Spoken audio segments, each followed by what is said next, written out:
Fala pessoal, tudo bem? Estamos com mais o Fundo do Baú e hoje muito especial, 10º episódio. Como sempre, Marcos Saravalho ao meu lado. E aí, Marcão? Muito obrigado pelo convite, muito especial a data de hoje, né? E uma das nossas maiores referências aí hoje em fundos de investimento, né? Pode revelar já o nome? 30 anos nesse mercado. Eu, como assessor, usei demais e ainda uso os fundos, mas eu vou deixar ela falar. Glenda, fala um pouquinho pra gente. Glenda de sobrenome Esparta. Por favor, É bem se isso, né? apresente. Todo mundo acaba associando a empresa mesmo. Mas é uma associação boa. É. Vamos começar pelos 30 anos, gente. É muito histórico. Acho que mais do que... Tá fazendo esse ano? 30 anos? Esse mês, em Esse mês? agosto. 30 anos. Olha lá, pegamos no mês de agosto. No mês certinho. Porque a gente começou lá atrás como um clube de commodities, que aí se tornou o Sparta Cíclico, né? Porque o gestor fundador, ele é engenheiro agrônomo, então fazia super sentido ele operar commodities.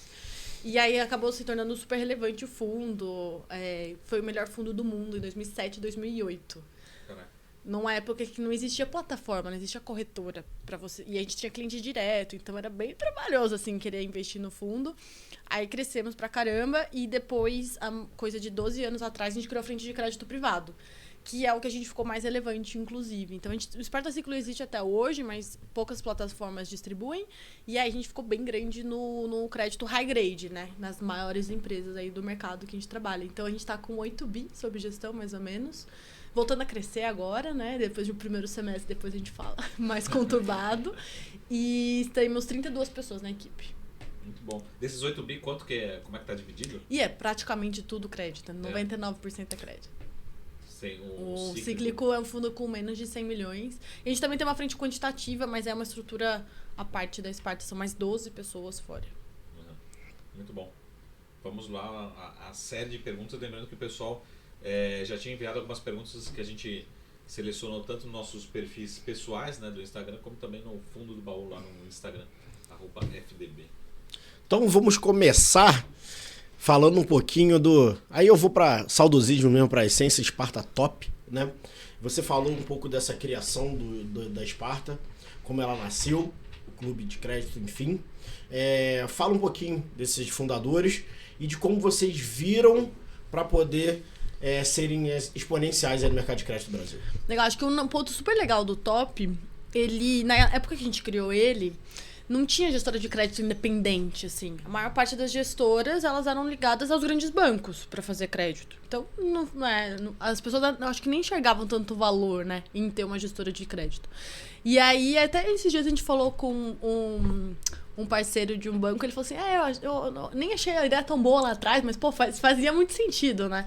E o Sparta Top foi um dos primeiros fundos D30 do mercado, que também foi... A gente sempre tenta ser pioneiro em algumas questões e lançar produto na frente, mesmo que a princípio as pessoas olhem o nariz meio torto, mas depois prova a razão de ser. Então a gente sempre tem esses fundos D30, na verdade todos nós somos, porque eu acho que até entra numa polêmica, né? Muita gente acaba falando assim, putz, fundo de crédito, associa muito ao fundo D0 de crédito, que é realmente a porta de entrada. A gente é uma das únicas também que não tem fundo D0. A gente entende que passivo e ativo não combinam ali, não conversam. Então a gente tá falando de um ativo que são debêntures com prazo longo, que tem uma liquidez muito boa hoje em dia no mercado, mas não é assim... Se vem uma onda de resgate muito forte, o fundo não tá com um caixa adequado, como foi, por exemplo, esse ano, é onde a gente vê dar mais problema. E o passivo é a pessoa física querendo resgatar o quanto antes e o dinheiro ali na mesa e geralmente quer resgatar na pior hora possível, né? Então a gente sempre tenta fazer um negocinho bem, bem adequado, bem ajustado, que seja bom pra gente, mas que seja muito bom pro cotista, pra que ele esteja num produto muito adequado que vai dar resultado ao longo do tempo, tanto que tem esse histórico todo. Então o Sparta Top é o fundo que vai comprar debêntures corporativas de grandes empresas, nesse high grade aí que a gente fala. O high grade até para dando uma definição que o gestor falou esses dias, ele falou assim, empresa que você não precisa contar, você não precisa olhar para a garantia para contar que ela vai honrar com a sua dívida, porque a própria estrutura dela de capital, você já fica confortável em comprar uma dívida dela. E a gente tá fazendo uma gestão ativa, então a gente tá falando assim, uma carteira mega pulverizada, então a gente tá com mais de 150 empresas diferentes. E aí, cada empresa a gente pode ter mais de uma dívida, né? Mais de uma emissão. Então, a quantidade de ativos na carteira são páginas, assim. Se alguém quiser ver, a gente sempre abre, mas são páginas.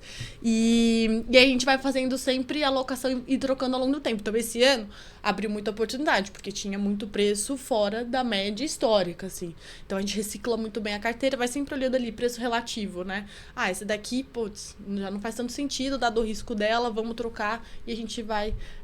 e hoje em dia, a gente entende que está numa hora excepcional para entrar na classe, né? Muito bom. Esse começa só para entender como é que é o dia a dia dentro dos fundos de crédito, como é que funciona a composição lá do time, da equipe. Cada equipe fica para um tema ou para um fundo? Como é que fica a separação? A gente tem essas 32 pessoas hoje e a gente tem uma quantidade bem grande de analistas. A gente tem 10 analistas. Esses dias a gente falou com um grande banco que eles têm menos analistas que a gente. Eu fiquei, pô... Por que tem que ter tudo isso? Porque a gente investe em muitas empresas, mas você tem que conseguir acompanhar, sabe? O balanço de todas elas, o que tá acontecendo, dado setorial, então tem que ter braço. Aí, desses 10 analistas, cada um vai ser dividido por setores. Então, cada um cobre uns 2, 3 setores diferentes. E a gente tem mais 4 pessoas que são do comitê de crédito. Então, eu tô falando de 2 gestores. Então, a gente vai ter, assim, um gestor, ele tem um perfil mais... como fala? Analítico.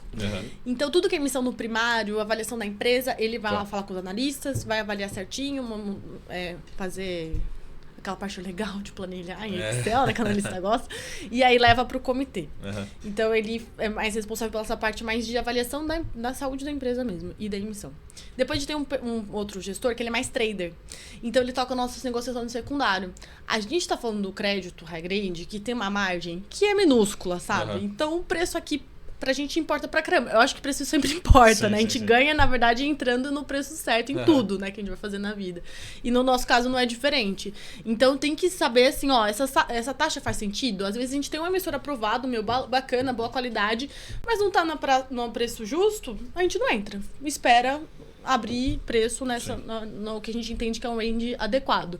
Então ele vai ficar tocando essas negociações secundárias, sempre olhando esse preço relativo, comprando e vendendo e fazendo a alocação, melhor relação risco-retorno. Depois a gente tem um diretor de investimentos que tá lá há 1000 anos também na Esparta. Gostei do 1000 anos. Pô, a galera lá tá junto há muito tempo. E mais o diretor de risco que tem poder de veto nas decisões. Esses 4 estão juntos há pelo menos 12 anos, sabe? Então tem uma gestão que tá junto. Eu acho que essa parte da história, assim, é super relevante nossa, porque a galera tá junto há muito tempo. A gente tem 6, acho, pessoas do ITA. Então ainda bem que vocês me chamaram, né? Porque dá pra conversar melhor. A próxima vez a gente vai chamar o time do ITA aqui, mas... eles estão bem treinadinhos, são bem velhos. Hoje em dia eles falam bem. Então, pô... Não, mas eu até elogiei esses dias o analista. Eu falei, melhorou bastante, né? Porque eles falavam mais travadinho. Agora tá fazendo bastante reunião, fica mais solto. Então eu tenho uma equipe bem estruturada. E aí a gente tem um comitê de crédito semanal. Vai lá pro comitê e a gente avalia o que vai entrar, o que vai sair e vai tocando as negociações diárias. Primeiro, como é que você vê essa questão de talvez tributar alguns fundos, enfim, essa questão que acho que é o assunto de 2023, talvez para 2024? Boa pergunta. Porque de um lado a gente tem... Acho que o governo, qualquer país, a gente precisa investir muito, principalmente em infraestrutura, né? Então, assim, a gente vai precisar de financiamento. Ao mesmo tempo tem essa preocupação, porque é um veículo que leva muito benefício para a pessoa física final, né? Seja no ganho de capital, seja nos juros. Como é que vocês estão vendo isso, né? De um lado, pode ser que esses fundos, né, essa demanda exploda, né, em termos de financiamento, mas ao mesmo tempo tem essa preocupação. Se tem algum assunto, até com as informações que a gente tem até esse momento, como é que vocês estão trabalhando lá internamente? Perfeita pergunta. A gente está super animado, inclusive. Porque assim, o estoque de debêntures incentivadas não é tão significativo assim. Então, óbvio, tem crescido pra caramba, não sei o quê. Mas mesmo se tributasse, não seria um ganho tão relevante pro governo. Então, ela nunca entrou em pauta de reforma tributária. Até agora não entrou. Então, a gente entende que debêntures incentivados vai continuar isento pra pessoa física. Então, um ponto super positivo. E aí, esse começo de ano, inclusive, o governo abriu para novos setores, né? Porque a gente teve principalmente energia e saneamento ali que vão dominar, né, as emissões. Outros setores vão começar a poder emitir a partir do ano que vem e também ser isento de imposto. Então a gente tá bem feliz, assim, porque a gente tem visto que a gente é mega carente. Se você pega ranking de saneamento, assim, no Brasil, é da vergonha, porque a gente tá num dos últimos lugares, assim. Sim. Então, a gente tem uma demanda mesmo para fazer investimento e é uma forma que o governo encontrou, que bom, né? A pessoa física pode financiar, tem empresas super boas, grandes no mercado que estão fazendo esse trabalho. Então, por enquanto, a gente entende que vai passar sem a tributação. Então, seja para fundos abertos, seja para fundos listados em bolsa, estamos animados. Eu acho que pode até ganhar mais relevância, né? Se a gente pegar ali os fundos listados em bolsa, que são os fundos de infraestrutura, FIINFRA, né? A gente tem 13 hoje no mercado. É muito pouco, assim. Sim. E, não paga imposto de renda nunca. A gente tá falando de uma renda fixa, conservadora, sabe? Deveria ter mais. Deveria ter outras gestoras abrindo esses tipos de estrutura e deveria ter mais interesse da pessoa física também, porque é um ganho... Se você coloca ali o ganho de não pagar imposto, é considerável, né? Você consegue recapitular, só para deixar a audiência aqui, todo mundo na mesma página, assim, por exemplo, vocês distribuem, é uma lei distribuir ou é uma regra da Esparta, vocês distribuírem todos os meses? Outra coisa, por exemplo, isenção. Acho que a gente às vezes lembra dos 20 mil reais da Bolsa, né? Aqui acho que a isenção é total, independente do volume, enfim. Só para aquele FAQ, né? Aquelas perguntas que são sempre feitas, né? Para colocar tudo na mesma página, utilizando o Sparta como referência, mas talvez para a indústria, né? Para a indústria como um todo. Legal. Os FIINFRAs, eles não têm obrigação de distribuir dividendo.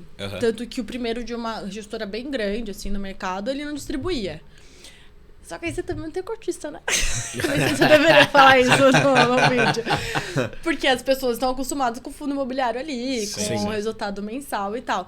Então, essa gestora acabou até mudando o regulamento para ter distribuição, se adequando para ter distribuição mensal.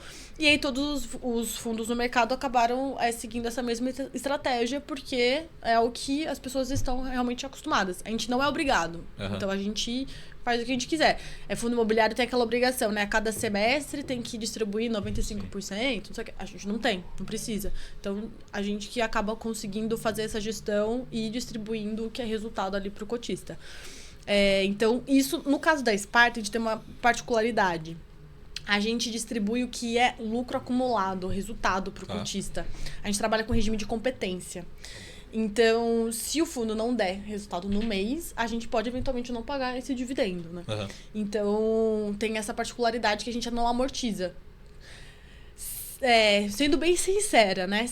Amortizar é você pegar ali R$1 do que você tem no fundo, devolver aqui pro cliente. Tipo, eu não fiz nada, não te gerei nenhum valor, mas algumas pessoas podem ficar felizes. Pô, ganhei um dinheiro aqui, caiu na minha conta, só que veio do seu bolso que você entrou na última oferta, basicamente. Então, a gente...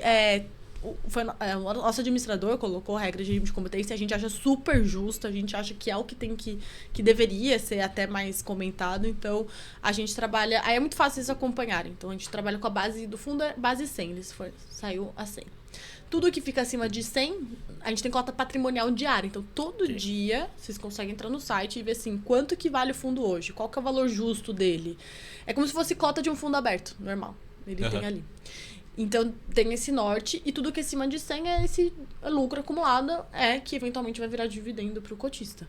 E aí, se essa cota fechar abaixo de 100 em algum mês, se a gente teve algum prejuízo, marcação ao mercado desfavorável, ou default da carteira, que é mais difícil ver, mas eventualmente pode acontecer, aí também não faz a distribuição. Então, é um acordo de cavalheiros ali, eu acho que bem justo, sabe? Olha, a gente se compromete. Você tá pagando uma taxa de administração pra gente. A gente se compromete a trabalhar, a gerar resultado pra você. O que a gente for gerando de resultado, a gente vai distribuindo pra você. O que tá ali na cota patrimonial, você não paga imposto quando você vende a cota no mercado. Então, você já tá com o dinheiro ali no lucro, já tá com esse resultado pra você. Então, a gente só vai tentando fazer que fique mais linear ao longo do tempo, né? Porque alguns meses a gente consegue dar um resultado maior do que outro, né? Então, a gente tenta deixar um pouquinho mais estável para o cliente não ficar um mês ganha R$4, no outro mês ele ganha 50 centavos. Então, a gente tenta dar uma estabilidade também.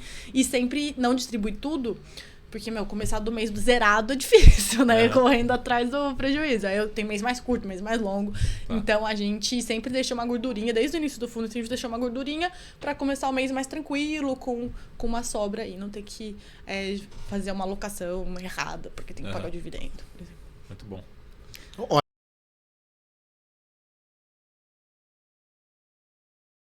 Apresentando mais uma casa especialista em gestão de recursos e patrimônio. E hoje a gente vai viajar um pouco, né? Vai sair do Brasil. Ela vai se apresentar. Sendo gravado diretamente... Não, diretamente de São Paulo mesmo, né? De São Paulo? É o próximo. Não. A próxima edição. A gente ainda não tem isso. Mas se o pessoal daqui ajudar agora, a gente vai, né? Ela vai se apresentar e vai falar um pouquinho da Asset, então não quero tirar a surpresa. Porém, vocês já viram ela com certeza no Instagram em algum momento. Pietra, fala um pouquinho pra gente. Muito prazer, eu sou a Pietra Guerra, agradeço muito o convite de vocês, um prazer estar aqui. Sou relação com investidores da Asset, da WHG, então a gente vai contar um pouquinho mais da casa, mas é uma casa com um perfil global, então que a gente faz gestão de recursos em fundos globais, tanto do ponto de vista de ações, mas também temos fundo de renda fixa, temos um fundo temático de China, e eu faço a relação com os nossos investidores, então é um prazer estar aqui com vocês, contando um pouquinho mais da casa, do nosso histórico também, para todo mundo conhecer. Então vamos começar já, né? Conhecendo a história da WHG. Acho que a gente sempre gosta de conhecer as pessoas que estão por trás, que a gente diz das cotas, dos números, enfim, dos códigos, um pouquinho da história e também, principalmente, um pouquinho da filosofia, né, da casa, como é que é formado, enfim, processos, são várias perguntas em uma, né? Claro. Mas primeiro, conhecendo as pessoas, você representa o time de relações com investidores e todo o time de gestão, né, da WHG Asset. Perfeito. Eu represento, então, o time de relação com investidores, como você falou. Eu vim de XP, por isso que talvez até alguns já me conheçam desse ecossistema aí que a gente passa, mas está sempre muito próximo. Agora, contando um pouco do time de gestão, acho que é uma das coisas mais legais da casa que eu mais gosto de apresentar. É um time muito sênior. E a casa em si tem 3 anos de WHG, do nosso primeiro fundo tem 2 anos e meio, que é a WHG Global Long Bias, que é aí o nosso maior fundo hoje em termos de patrimônio, tem 1,5 bi. A casa, como um todo, a Asset, tem na casa de 2,8 bi. Enfim, mas quando você olha os números, tanto em termos de crescimento, mas principalmente, eu acho, em rentabilidade, o Long Bias, por exemplo, está dando mais de 60% no histórico, 30% esse ano. Você não está vendo uma história de 2 anos. Você está com certeza vendo uma história muito mais longa que foi construída ao longo desse período e que a gente está agora com o nome de WHG nessa história mais recente. Então, basicamente, no time de gestão, a gente tem como CIO da WHG o Andrew Mark Ryder, um carioca. Sim, lógico, né? Gosto de lá, adoro. Com esse nome aí, né? Imagina, temos ele aqui também Pedro Barbosa, o carioca. Temos aqui também Peter, nosso carioca, né? Mas ele é metade brasileiro, pai americano, se formou lá, trabalhou 10 anos da carreira dele lá, então fez Harvard, trabalhou em 2 hedge funds lá fora, um com um perfil mais fundamentalista mesmo e outro com um perfil mais tático, época analisando emergentes, época analisando Europa, então tudo isso vocês vão ver que fazem, depois refletem no histórico do fundo. Ele veio para o Brasil mais ou menos em 2011, para a Verde, na época que a Verde estava nessa toada mesmo de internacionalização, nessa escola mais macro, de global. Junto com ele, nesse momento, ele conhece Fernando Fenolio e também o Gustavo Campanha. Então, essas 3 pessoas que são nomes, todos nomes relevantes, mas nomes que eu acho que vale pontuar aqui, estão juntos desde 2011. Então, essa parceria é muito legal, é muito importante. Fernando Fenolio, como economista-chefe da casa, era economista da Verde. E também o Gustavo Campanha, que era trader da Verde nessa época. De lá para cá, né, teve esse período de Verde, mais ou menos em 16, 17, eles vão para a BW, que é um dos maiores single family offices aqui do Brasil. E em 2020, final de 2020, funda a WHG, 2021 começa o fundo. Eu acho que é muito legal quando pessoas que se conhecem há muito tempo se escolhem para ser sócios de novo, 10 anos depois, isso quer dizer muito, né? Sempre trabalharam juntos, mas se escolher para ser sócio é outra coisa, né? Isso diz muito sobre a WHG. São diferentes pessoas que já se conheciam há muito tempo e se reescolheram para ser sócios em tempos depois. Esses são os 3 nomes que eu digo aqui que tem esse histórico de já se conhecerem, mas a casa como um todo a gente tem outro time de gestão, a família Macro também, os gestores da família Macro vieram de outras casas também super relevante, tem históricos muito complementares. Eu acho que em termos de time a gente fala que é um time muito plural. Então são pessoas com focos, skills diferentes que se unem para fazer uma coisa maior juntas. Então o time Macro tem um gestor, que é o Finati, que é mais focado aqui numa parte mais quantitativa. O Gaspar, que veio de uma escola mais macro-direcional. Então, tudo isso vai complementando. E acho que dos 2 DNAs que eu digo de pessoas da casa, é um time bastante sênior. E segundo, é um time muito global. Então, até própria na gestão do Long Bias, além do Andrew e do Campa, tem todo o time de analistas. E aí, eles são muito focados, assim, sempre olharam global. Não são pessoas que faziam Brasil tá indo mal, então vamos olhar global. Não é essa a nossa cabeça. A gente fala que a gente olha Brasil como uma cabeça de gringo mesmo, no relativo. Depois a gente pode falar da performance e do quanto a gente tem disposição de Brasil nos fundos, mas basicamente esse é o viés. Todas essas pessoas já olhavam global há muito tempo. Os analistas tiveram essa escola. Você tem o Roland, por exemplo, ele é um inglês, assim, tem muito tempo de mercado, que era de hedge fund lá em Londres, entendeu? Ou mesmo a formação acadêmica lá fora, que isso tudo ajuda a olhar global. Inclusive, esse foi meu link com WHG. Na XP, eu estava fazendo research de mercados internacionais, de uma forma mais macro, já tinha relacionamento com muitas casas, e daí veio o pezinho para WHG, que olhando todas, eu gostava muito da profundidade que WHG tem para global, como ela se posiciona, que de fato é isso, não é bilateral, não é uma coisa que fica, a gente faz Brasil e global. A gente faz global, Brasil tá no globo, então a gente faz Brasil também, mas o nosso core é global. Boa. E muito bom, você falou, que eu consegui tirar algumas coisas e a gente já explora isso, Ótimo. né? 2021, e aí você também integrou, tem aí um ano mais ou menos. E isso pegou um período pandêmico. Como que foi essa construção, essa coragem de fazer uma construção, independente de ser asset ou não, uma empresa no período pandêmico? Como que os caras viram isso? Como é que foi isso?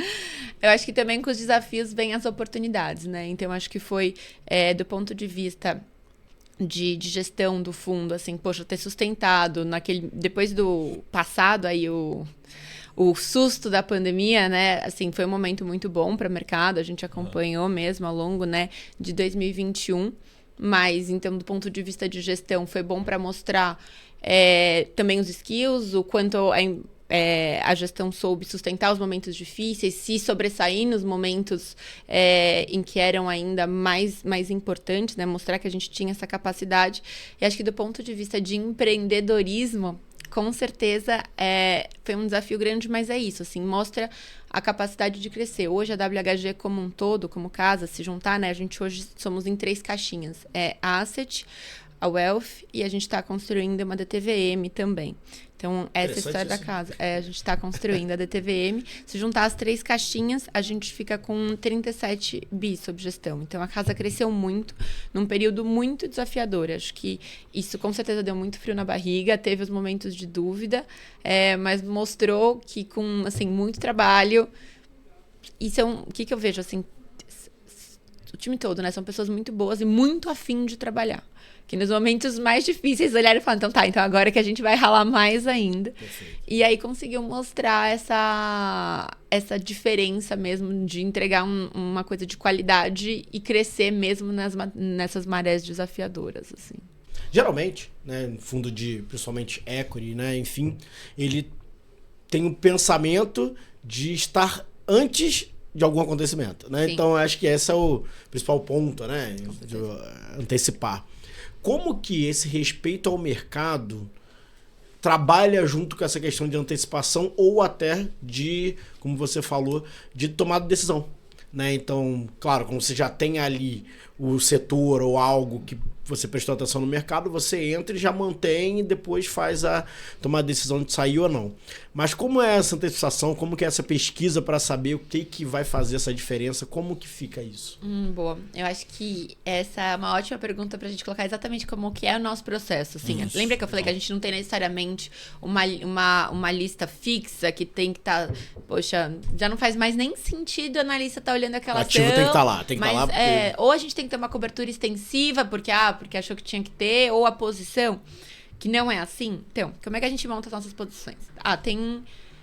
A tomada de decisão é uma combinação de 4 lentes. Então, primeiro é a lente macro.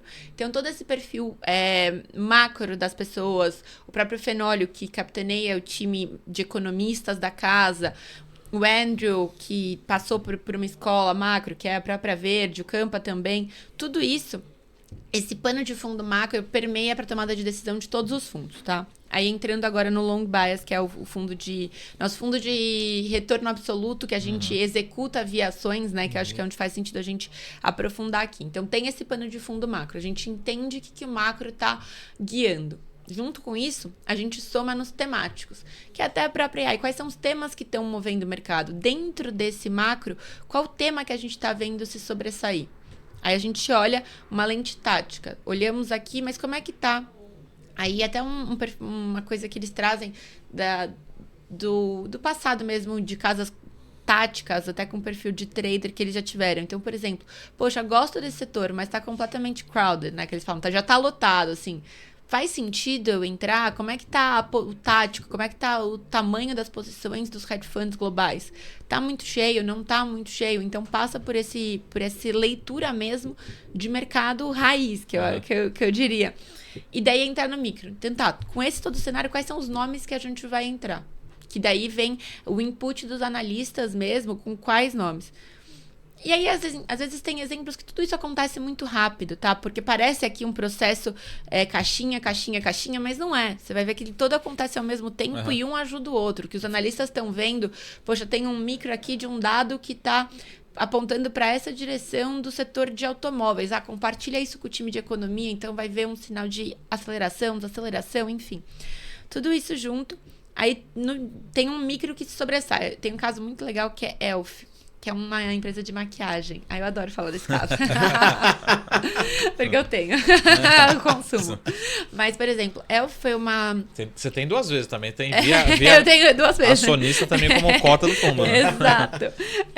Mas foi um case lá atrás que um dos analistas viu essa ação se sobressair, chamou a atenção, falou com o Campa, que é o co-PM, né, o co-gestor do fundo, o Andrew, falou, poxa, a gente gosta, vimos que no macro fazia sentido, no temático não tinha nada que desabonasse, no tático bom também, e coloca uma posição pequena. Então coloca uma posição pequena e vai sentindo. E daí vai aumentando conforme os sinais do mercado vão favorecendo. Que é essa que a gente tem esse viés tático, com esse respeito ao mercado, frente a antecipar. O que aconteceu com o Elf no momento que a gente entrou? Isso foi no final do primeiro trimestre. O gráfico fez exponencial. E a gente foi crescendo a posição conforme os sinais do mercado foram aumentando a nossa convicção. Mas tudo a gente faz meio assim. Se a gente não tem uma convicção tão grande, mas a gente tá com uma visão positiva, a gente entra com o pezinho, vai tateando, vai ganhando a convicção, vai lendo sinais e vai aumentando a posição. É assim que a gente pondera o respeito ao mercado frente a nossa própria mandato, né, de antecipar o que o mercado tem e gerar retorno. Um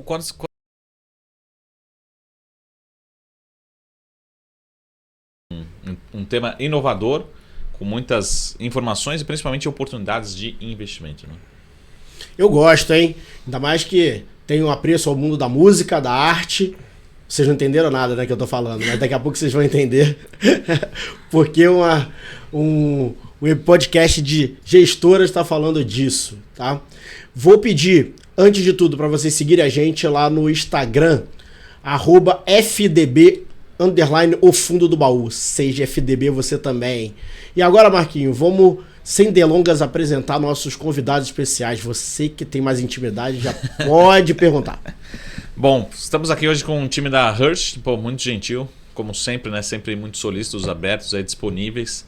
Arthur e Roberta, sempre nossos pontos aqui de contato com a Hush. Muito obrigado pela presença e participação. E aí, já aproveitando para vocês, antes de apresentar a Hush, se apresentarem também um pouquinho sobre o trabalho, o dia a dia, né? A paixão, né, pelo esse mundo de investimentos e por ser inovador, né? E também um pouquinho sobre empreendedorismo. E acho que a pergunta também já que fica é se estamos aqui diante do famoso Arthurito, né? Seria ele, né? Conhecia essa? Não, assim como o pessoal te chama nos corredores? Não, nunca tive apelido. Nunca teve apelido? Nunca, nenhum pegou. Começando Nossa, agora. Nem aquele Rei Arthur, que geralmente... Putz, não, porque apelido Rei Arthur qual é a graça, né? Não tem graça nenhuma, tem que ser Posso te pejorativo. Eu posso te Se emprestar não for uns. pejorativo, não tem graça. Eu posso te emprestar uns. Não, fica Já à me chamaram até vontade. de pterodáctilo. Fica à vontade. Na verdade, ele nunca foi pro Rio, né? Ele nunca teve apelido. Não, pô, já morei no Rio. Sério? Mas não pega. Você passa lá 3, 4 minutos, depois o pessoal esquece e vai pra frente. Então vamos lá, Arthur, por favor. Obrigado de novo pela presença. Se puder não só apresentar a Hush, né, de uma forma inicial aqui, mas principalmente o lado do Arthur aí, dos bastidores, que como empreendedor, né, principalmente, acho que é super importante pra gente conhecer mais. Vamos lá, legal. Bom, gente, obrigado por mais uma vez convidar a gente para participar de um novo podcast, desta vez pela primeira vez no Fundo do Baú. Isso. É isso? Isso aí, mesmo. que legal. A gente só tinha vindo no New Deal. Exato. Então, muito legal, poxa, obrigado. E a gente está sempre à disposição. Então, meu nome é Arthur, sem apelido. Sou um dos fundadores aqui da Hush Capital, que é uma plataforma, e a gente vai falar mais, de investimentos alternativos. Como eu falei lá no Arthurito rapidamente, eu comecei a carreira como programador. Ainda antes da faculdade, comecei a programar sisteminha lá para videolocadora, farmácia, escritóriozinho de manutenção de computador, manutenção de geladeira, etc. E aos poucos eu fui vindo para o mundo online, então acho que isso ajudou bastante. Eu comecei a programar para o mundo online em 97, ainda quando a internet estava encaminhando no Brasil. E isso de alguma forma ficou aí na formação, acabei indo fazer direito na faculdade. E aí eu lembro que o primeiro estágio que eu consegui foi justamente porque eu fiz o site novo do escritório de advocacia, que estava ruim. Eu falei, olha, eu consigo melhorar esse site. E de lá para cá, eu trabalhei como advogado quase 10 anos dentro do mercado financeiro já. E aí também trabalhei no mercado financeiro em posições mais de negócio, em corretora, fazendo ICM. E aí saí para desenvolver... eu estava na época escrevendo uma dissertação de mestrado que falava sobre mercados alternativos de valores imobiliários. Chegou um ponto que eu não aguentava mais escrever e pesquisar. Eu falei, nossa, eu não quero mais fazer esse negócio, eu quero empreender e construir uma empresa parecida com essas que eu estava pesquisando. Eu estava pesquisando empresas de mercado de acesso. Então, aquelas iniciativas que fizeram com que empresas que ainda não estavam aptas por tamanho a ser listadas, a ter algum tipo de negociação e levantar capital em algum mercado de acesso mais institucional. Então eu estudei um pouco o que estava acontecendo na Inglaterra, lá com o AIM, né, Alternative Investment Market da London Stock Exchange, e iniciativas parecidas como essa tinha na Itália, na China, e estudei também nos Estados Unidos que tinham plataformas de investimentos em empresas fechadas, que hoje uma foi comprada pela Nasdaq e a outra fechou. Uhum. Então, uma chamava Shares Post e a outra chamava Second Market. E aí eu comecei a estudar esse negócio e falei, olha, eu quero realmente construir uma empresa que dê acesso a pequenas empresas a levantar algum tipo de capital. A gente via um gap na época que existia de acesso a financiamento por pequenas e médias empresas.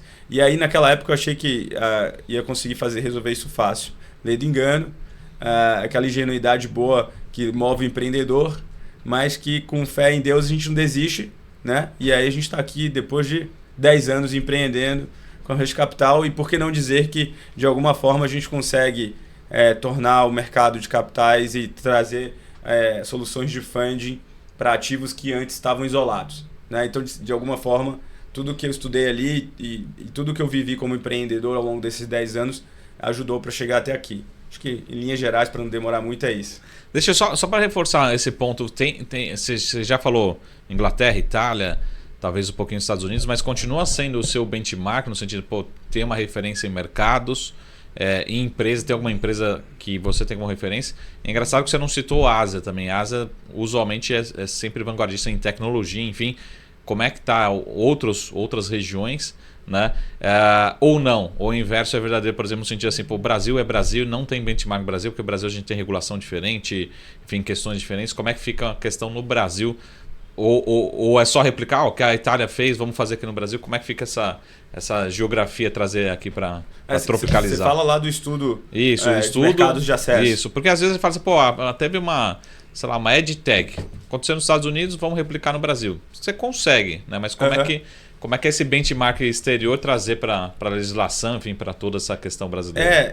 Até teve uma iniciativa que eu estudei que chamava Growth Enterprise Market, que era na China.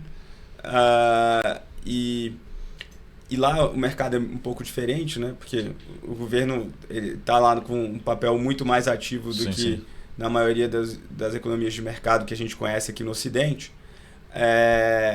Mas eu diria que nenhuma dessas grandes novidades que eu estudei na época, que pareciam ser grandes novidades, veio para o Brasil de uma forma sem nenhuma mudança. O que a gente teve aqui, que foi muito surpreendente, foi a evolução do mercado, que a CVM, por um lado, se antecipou, e, por outro, o mercado financeiro de desintermediação de crédito também andou bem. Então, a gente tem lá a securitização via FDIC ou via CRI e CRA, que andou muito nos últimos 10, 15 anos. O número de FDICs que fazem crédito para pequena e média empresa alcançou um número recorde, seja porque banqueiro saiu de banco e montou seu FDIC, seja porque o factoreiro cresceu e resolveu montar o FDIC. Então você tem aí, por esse lado, um avanço gigantesco no Brasil, se eu posso falar assim, de acesso ao financiamento por pequenas e médias empresas. E do lado que a gente mais olhou e participou de alguma forma, foi com a legislação de Equity Crowdfunding, que a CVM criou lá em 2017, a pedido do mercado, a pedido de players que se juntaram lá. E aí eu vou citar aqui o nome do meu amigo Adolfo Melito, que encabeçou N reuniões, participando da Fiesp, etc., discussões bem interessantes. E aí a CVM criou um modelo de equity crowdfunding, e o nome é ruim, porque não dá a perspectiva do que é esse negócio. Né? Crowdfunding fica parecendo que é aquela vaquinha. Isso. Né? E aí, toda vez que a gente fala isso no mercado financeiro tradicional, todo mundo torce a boca, assim, fala, não, crowdfunding, isso é coisa de moleque que quer fazer vaquinha para qualquer coisa. E catar um dinheirinho. Catar um dinheirinho. E aí, no final do dia, o que a CVM criou foi uma regulamentação para você fazer oferta pública de valor imobiliário, seja equity, seja dívida ou híbrido, até 15 milhões, de maneira totalmente regulada dentro do mercado de capitais. E aí as pessoas perdem essa perspectiva na hora que usam o nome crowdfunding. E agora, do começo desse ano para cá, a CVM ainda trouxe algumas inovações por meio de ofícios circulares, permitindo que essas plataformas sejam também securitizadoras. Então ela flexibilizou ainda mais essa legislação, e aí eu até brinco lá na empresa que assim, tornou essa licença um canivete suíço para pequenos negócios. Legal. Né, para ofertas até 15 milhões. Só que você para pensar, 15 milhões, se você pode securitizar um determinado fluxo de caixa, você pode fazer em algumas emissões diferentes. Você não precisa fazer uma emissão só de 15 milhões. Então eu não estou falando também de operações tão pequenas assim. Né? Você pode fatiar esse negócio. Então é isso. Acho que por um motivo ou pelo outro, a CVM acertou nesse lado de equity crowdfunding, e do outro lado de FDICs e securitizações, acho que a gente avançou muito nos últimos 10, 15 anos. E nada disso tem nada que ver com os modelos internacionais. Legal. Né? Isso que é o mais importante falar. Muito bom. CVM, Brasil e Rush sendo vanguarda aí do mercado. Disso você gosta, né, Marco? Gosta, tem afinidade. Eu acho que é até interessante, porque é bem natural. Você também que está bem perto da academia, mas é natural. Qualquer mercado, não só o nosso, mas a gente sai na frente e depois vem a regulação por trás, fazendo esse arcabouço. Mas é natural sair na frente, né? Eu tive perto, né? Acho que faz 10 anos que eu não estou mais. Desde que eu comecei a empreender, eu só acompanho de orelha o que tem sido produzido. Então... Mas é isso, acho que tem um papel importante E aí o mercado realmente ele traz uma necessidade, e acho que no Brasil a gente conseguiu ter uma interlocução com os reguladores, com a academia e com o mercado junto interessante. E eu acho que o tipo de business da Rush, ela traz um negócio que é muito além do que só a questão do cálculo matemático. Com certeza. É empatia. Eu acho que no comportamento hoje, principalmente o comportamento do consumidor hoje, do cliente hoje, até no mercado financeiro, ele tem essa questão empática muito grande. O private equity ele cresce muito por causa disso, né? Eu coloco na empresa que eu entendo, que eu sei qual é e eu gosto do setor. Basicamente tem muito essa linha, principalmente para aquele cara que não é trader, né? Nesse sentido. E como vocês se comportam indo para o ativo direto junto a o outro lado, né? Empresários, curadores, porque a gente sabe que tem isso e esses caras têm que ter educação também para ver alguma vantagem no produto, para chegar até o artista, vamos colocar. Geralmente não é direto com o artista, alguns sim, alguns não. Então como que é realmente essa dinâmica de, cara, avaliações e organização? Como que é isso, cara? Isso é uma ótima pergunta, porque isso vai levar a explicar um pouco como é que a gente se organiza, né? Uhum. A empresa está organizada de uma forma em que a gente tem um relacionamento de longo prazo com outras empresas que a gente chama de originadores. Então, essas outras empresas que são originadoras é que, de fato, encontram o ativo na economia real, precificam, fazem toda a negociação com aquele antigo dono ou titular, fazem a due diligence e criam uma projeção de fluxo de caixa para aquele ativo. Lá na empresa a gente tem alguns especialistas que se relacionam com essas originadoras e são pessoas que já entendem desse mercado, e aí eles conseguem fazer a dupla checagem em relação a tanto que é modelagem financeira como é a parte toda de contratos que foram firmados por aquele originador. Então hoje, se alguém bater na Rush falando, olha, eu tenho um catálogo de música que quero vender, é difícil que a gente consiga atender.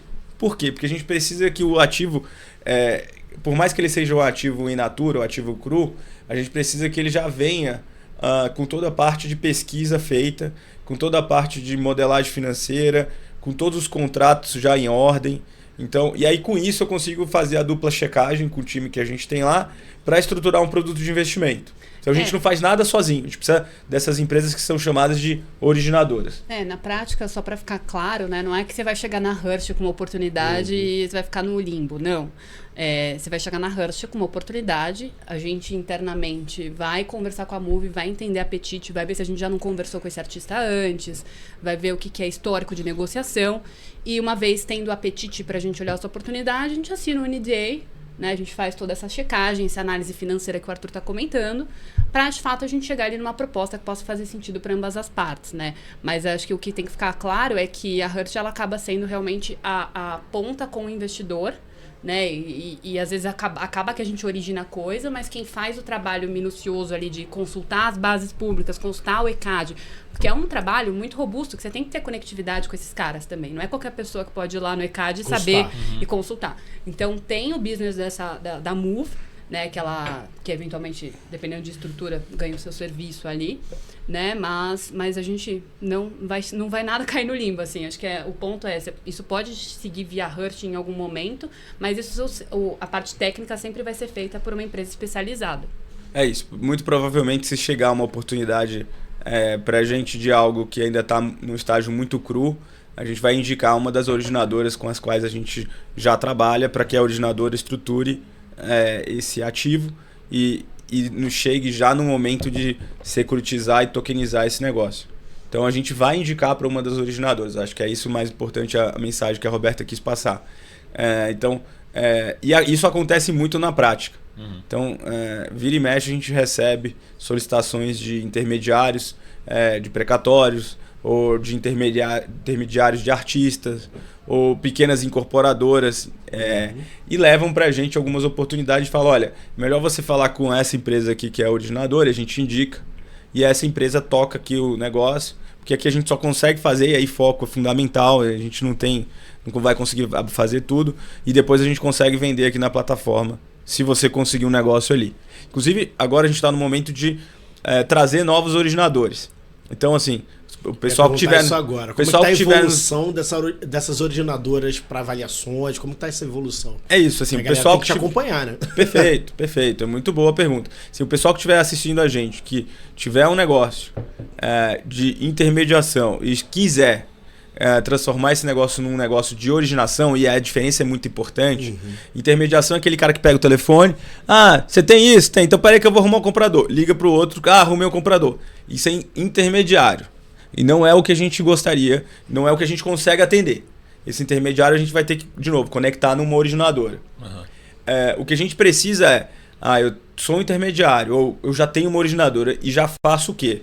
Olha, eu faço a aquisição do ativo, eu precifico o ativo, eu faço toda a due diligence econômica e jurídica, e eu consigo ter aqui no final do dia um produto que só falta colocar a estrutura de produto de investimento. Isso aqui é uma originadora para gente. E aí sim a gente consegue ajudar esses originadores que já estão espalhados no Brasil e aqueles intermediários que quiserem dar um passo para dentro da cadeia de valor e se transformar num originador, vai precisar de um pouco mais de ferramental, que não é rocket science, é coisa simples. Né? Começa como um fluxo de caixa descontado e depois a pessoa vai aprendendo outras coisas. Ele também pode falar com a gente que a gente ajuda. Mas é engraçado você falar disso, que hoje a gente teve um call exatamente mais cedo, né? Sobre uma possibilidade de outra originadora, né? E é bacana quando você pega um cara bem técnico, né? Por exemplo, a gente ouve muito falar de carbono. Sim. Né? Aí já virou greenwashing para um lado, greenwashing para o outro, carbono CPR verde, mas ninguém falando de carbono, que são aqueles projetos RED, né? Então, é legal quando a gente pega, às vezes, um cara que já está nesse mercado bem específico e sabe dominar ele, porque é aí que sai um negócio bom, né? Porque para fazer o que o mercado já está fazendo, né, que é basicamente essa questão de você usar ali o ativo para falar que é o carbono, mas, enfim, acho que muita gente no mercado já está fazendo isso, mas não está fazendo do jeito que é o jeito certo. Né? Não que exista um jeito certo, né? Mas o jeito que é o padrão internacional, né? Então, acho que esse é um exemplo de coisas que a gente olha de mercado, né? Acho que, enfim, já veio gente querendo falar de cavalo com a gente, já veio gente querendo falar de vinho com a gente. Imagina. Né? Era essa a minha pergunta. Onde você acha que é o próximo step assim, do Brasil e da Hirsch, no sentido de, por exemplo, assim, você fala assim, música a gente está com 1%, ainda tem um mercado gigante para explorar, ou tem outros mercados, como você falou, outras explorações, joias ou outros ativos, enfim. Ou segundo step, no sentido assim, internacionalização, por que não ir num ativo argentino, no México, enfim, como é que explorar isso também? Surgiu também isso, né? Bom, para o Brasil, eu acho que é respeitando as vocações naturais, né, ou vocações econômicas, que a gente desenvolveu ao longo dos anos. Eu diria que tem aí um setor gigante para explorar, que é o agro, e aí explorar o agro tem muitas coisas específicas que dá para fazer em termos de estruturar produtos de ativos alternativos da cadeia de valor do agro. Você tem também muita coisa de energia, seja energia renovável. Eu acho que tem aí também uma parte grande de ativos ambientais, que eu não acho que dá para voltar atrás muito. Eu acho que por conta de problemas de cadeia de suprimento, guerra, essas coisas, a gente acaba demorando mais para incorporar essas novas ideias, né? Sim. Mas eu não acho que a gente vai conseguir simplesmente esquecer tudo em relação aos ativos ambientais e falar que aquilo tem valor zero. Acho que vai demorar um pouco mais para a gente trazer isso como um ativo... Vamos dizer assim, o upside que estavam se esperando nesses ativos ambientais, ele está um pouco mais longe agora, com problema de guerra e desabastecimento das cadeias globais por conta de problemas geopolíticos. Mas eu não acho que o negócio morreu. Acho que o negócio existe. Ele só precisa ser reprecificado. Então, vamos deixar claro assim. Então, acho que em termos de Brasil, acho que a gente tem olhado essas três coisas aqui, mas acho que há uma oportunidade, dado que o ser humano é muito criativo e dado que de 2008 para cá, a gente, por um lado, sofreu uma criação de novas ideias por uma onda de fintechs no mundo. E do outro lado, a gente tem, ao mesmo tempo, gente que vem da economia tradicional, do mercado financeiro tradicional, e estão olhando fintechs. que são uma releitura das instituições financeiras ou de produtos financeiros com olhar de tecnologia. Você tem uma turma completamente fora da casinha, que já nasceu no mundo cripto e que agora fala do Real World Assets, tokenização de Real World Assets, não sei o quê, que vem de um lugar totalmente diferente e às vezes até sem noção, para quando a gente olha de dentro do mercado financeiro, fala, não tem a menor noção esse cara, isso não faz o menor sentido, etc. Então eu acho que tiveram esses dois movimentos que aconteceram ao longo dos anos e que a gente olha e tem se aproximado. A gente tem olhado algumas oportunidades fora do Brasil de originadoras que tem um ativo muito específico, que tem um yield muito interessante, que a gente consegue ajudar em termos de ajustar o risco. E às vezes essas originadoras não estão completamente prontas, e aí a gente tem olhado. Mas eu diria que isso na Hust seria planos para 2024. Se a gente não focar também, a gente faz tanta coisa, porque Verdade. como a gente é bem diverso, chega muita coisa. Então, às vezes, é muito a gente também fazer o advogado do diabo, né? E entender ali o que realmente faz sentido a gente botar pra frente. Que nem esse call hoje. A gente, fizemos call, gostamos, acho que faz sentido a gente andar um pouco, mas não vai ser toda oportunidade que vai ser assim, né? O quanto que esse cara já tem... Esse é o cara intermediário, esse cara é o originador, né? Então, acho que é muito importante esse meio do caminho pra gente, de fato, entender o que faz sentido tanto pro modelo da Hurst, né, quanto pra pessoa que tá trabalhando com ativo. Sem dúvida. Só para complementar também aqui, a dificuldade por um lado, a Hust quer ser um supermercado com um mix de produto interessante, que se complemente entre risco, retorno e liquidez, olhando ativos alternativos. Então a gente não pode ser monoproduto. Aliás, se a gente olhar as plataformas que foram monoproduto, às vezes até por uma pressão dos investidores que compunham o cap table, tiveram grandes dificuldades, se não quebraram ao longo dos anos. A gente teve que se esforçar e se forçar a não ser monoproduto, abrindo um pouco mão de escala em favor da diversificação. Porque, cara, não adianta você ir no supermercado que só vai ter barbeador. Você precisa da espuma de barbear, você precisa do sabonete, não é isso? Barba, cabelo e bigode. Você precisa fazer tudo. Mas seu longo prazo ele fica muito melhor. Você fica. Porque, como você falou, o cara que tá ali no cap table, ele faz uma pressão, porque também tem o seguinte, ele tá investindo em outras coisas, chegou ali, dá uma espremida e acabou. Você meio que se vire. No final é isso. E quantas vezes a gente não escutou falando assim, não, a gente acha que se a gente fosse investir em vocês têm que ser o maior nessa classe de ativo. Falei, amigo... Ou concentra nisso aqui, vocês estão fazendo muita coisa. Beleza. Óbvio, se não focar, não vai à frente... Mas também você ali, além de perder, você não consegue principalmente diversificação de receita, galera. Acho que isso aí é um ponto principal. A gente acabou de ter uma pandemia, né? Então a gente não precisa falar mais nada sobre isso, né?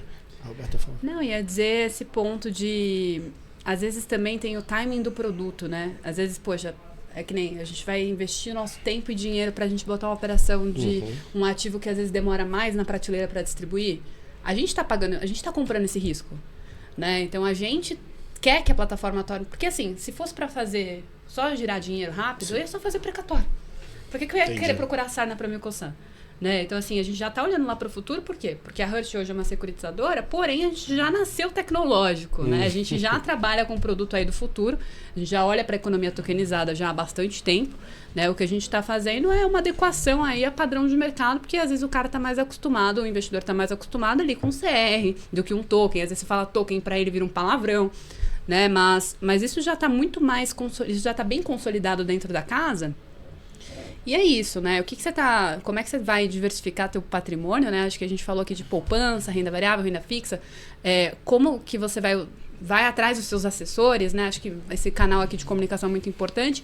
Mas tenha na cabeça que esse é o mercado do futuro, né? Acho que até falei na live da Investing que, poxa, semana passada o CFA lançou um novo certificado só de mercados privados e alternativos. A gente já tinha o CAIA. Né? Então tem a pesquisa da Preqin que 40% em 2030, 40% vai ser do patrimônio institucional vai ser alternativo / privado. Então assim, não é a gente que está falando. A gente está seguindo a tendência que o Arthur viu isso há 5, 6 anos atrás e está se concretizando, né? Então a gente semana passada fomos em reuniões que, poxa, É bacana a gente já ser reconhecido aí como um top of mind de alternativos, como eventualmente a terceira onda aí de revolução tecnológica, porque a gente viu, né? Primeiro saiu da poupança, aí foi lá, renda fixa, renda variável, aí agora tem Drex, economia tokenizada, então a gente já está nessa terceira onda, né? Então como é que você já está se preparando para essa nova terceira onda? Foi muito bacana essa conversa, que a gente olha assim, um mix de produto, né? Então a gente se esforça para ter um mix de produto de novo, que faça sentido em termos de complementaridade, de retorno, risco e liquidez. Tudo dentro da grande, gigantesca classe de ativos alternativos. Então, quando a gente olha um novo produto e batem, como a gente falou, pessoas lá todos os dias, com coisas das mais diversas do mundo. Assim, é até difícil rememorar tanta coisa diferente. Outro dia eu estava conversando com uma pessoa que trouxe uma oportunidade para a gente de investimento em embrião de cavalo, embrião de boi, embrião de vaca, etc. Tem todo um racional econômico interessantíssimo por trás daquele negócio. A gente optou por não fazer nesse momento, por questão de foco. Com certeza. Mas isso não quer dizer que se aparecer uma outra oportunidade que a gente olhe que complemente o nosso negócio, a gente não vai fazer. Inclusive, a gente está olhando outras coisas. Mas, e aí, esse cuidado no mix de produto tem sido interessante, porque a gente também tem sido privilegiado em algumas conversas, que foi essa que a Roberta citou, que a gente teve semana passada, que a gente foi num escritório e falou assim, olha, para mim aqui, a Rust é a terceira revolução do mercado de investimentos. Então você teve a XP, que foi responsável por um modelo de distribuição muito inovador e que trouxe o investidor, via de regra, da poupança para produtos de mercado de capitais, seja renda fixa, seja um pouco de renda variável. Então, inovou, o modelo de corretora era um antes da XP e ficou outro depois.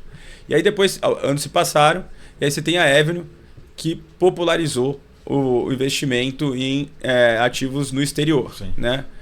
E aí o movimento, a gente pode olhar, mas a Avenue acabou vendendo muito rápido para o Itaú. Tem gente que fala isso. Só que eu acho que o movimento, ela encabeçou e está aí. Tanto que todos os outros bancos e corretoras estão vindo na esteira dela.